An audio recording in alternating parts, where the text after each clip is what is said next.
Hello, my name is Marin-Rodriguez, and this is my final presentation. The topic I chose to do, or the topic that I got, was eating habits and health as related to social and economic status, which basically means like economic status you have and how it relates to the food you get and the health you have. So, yeah.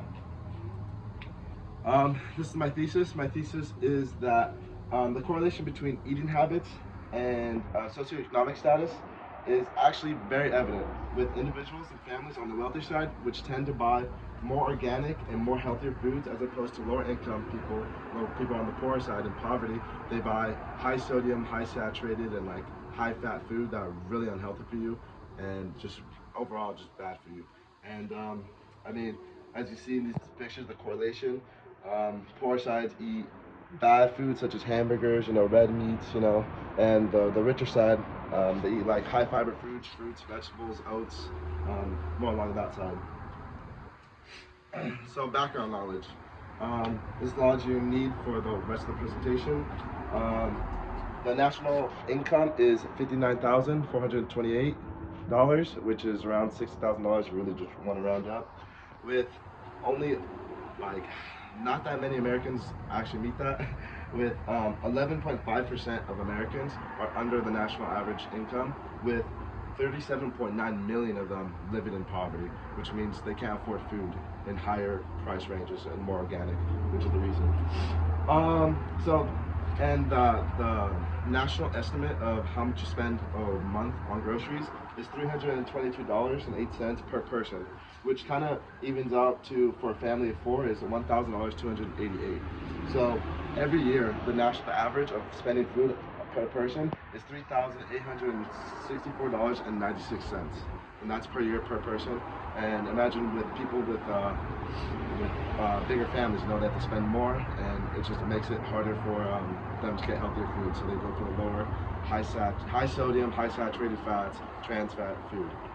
And families of lower income tend to have more families and tend to have like more kids and stuff in order to afford some stuff.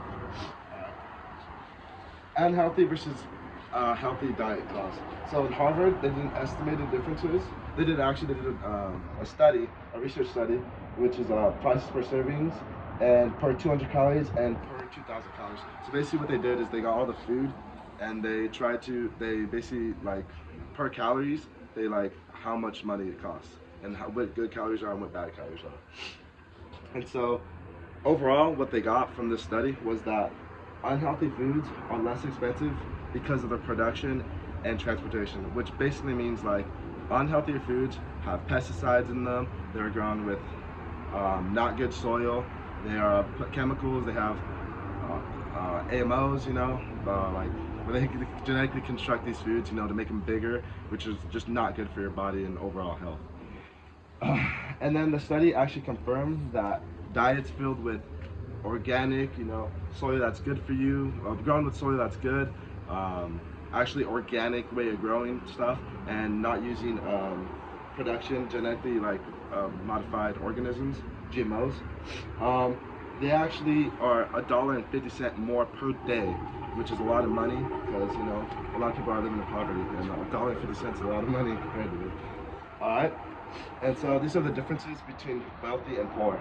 As lower income households tend to buy more foods with lower nutritional quality, which makes them weaker, it makes them more unhealthy, which makes them have to go to the doctors more, and in America you have to pay for your health care.